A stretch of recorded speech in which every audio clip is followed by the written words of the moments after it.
Hi, I'm Sam Lowe, golf performance coach, and this is the science of golf performance with Par for Success. So what I'm going to talk to you about today is another piece of mobility, part of our rotary centers that we've talked about before. Today we're going to talk about the shoulder, and I'm going to show you 3 things that you can do to help with your shoulder mobility in that rotary center.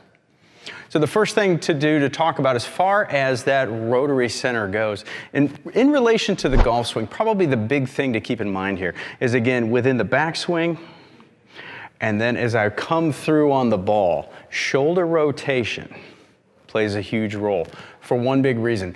And if you'll listen to somebody talk, or if you've heard somebody mention, you might have even been going through this, coming over the top of the ball. If I've got poor mobility in my shoulder, where I can't bring my arm back, I'll be doing what's called coming over the top of the ball instead of getting underneath it, bringing that arm back and coming through with a good follow through on the swing there.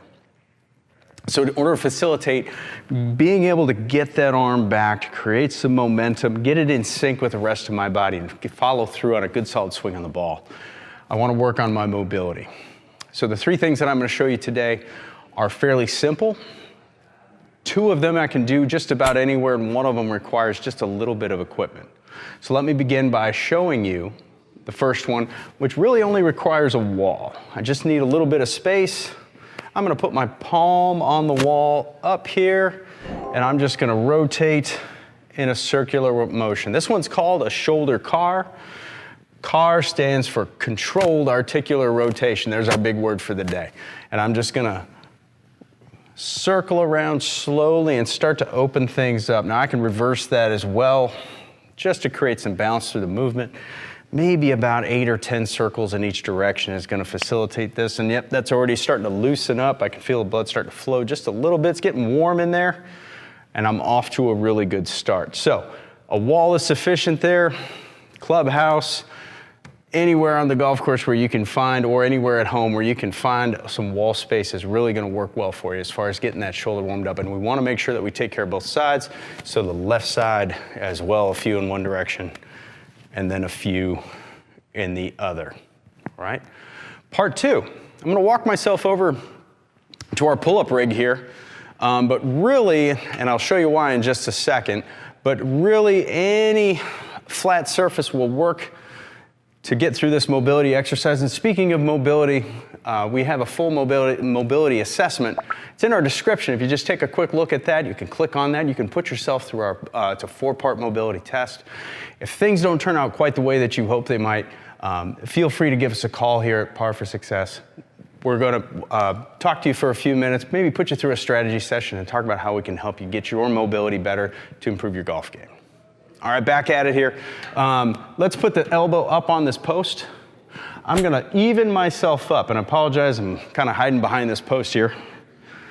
But I'm going to make sure I'm good and square. That elbow's about shoulder height, and I'm just going to use that wall, or this post in this case, to rotate back on that shoulder. Again, about 8 to 10 reps is going to get the job done here. Get a little hold there in the back, and then bring it back forward again. Simple, smooth, easy. And then as soon as that one's complete, I can just switch it on over. And oh yeah, left shoulder's a little bit more dicey than the right one. So we're working on that one. But I can work that as well. And again, just a few reps on either side is going to take care of both of those shoulders there. Part 3, we're going to put together the same movement, but now I'm going to add a band. So really what I need here is a band and a contact point. If you have a pull-up rig available to you, great. If not, if you can get this hooked up through a door or something that's going to provide a little bit more stability. This one's just slightly more intense. I've got my hand through the band here. I'm going to put my elbow up on the post. Reposition myself just as I had before. I'm going to run through the exact same rep cycle, 8 to 10. Back here, and I'm going to let that pull just a little bit under control. I want to make sure I have good control here.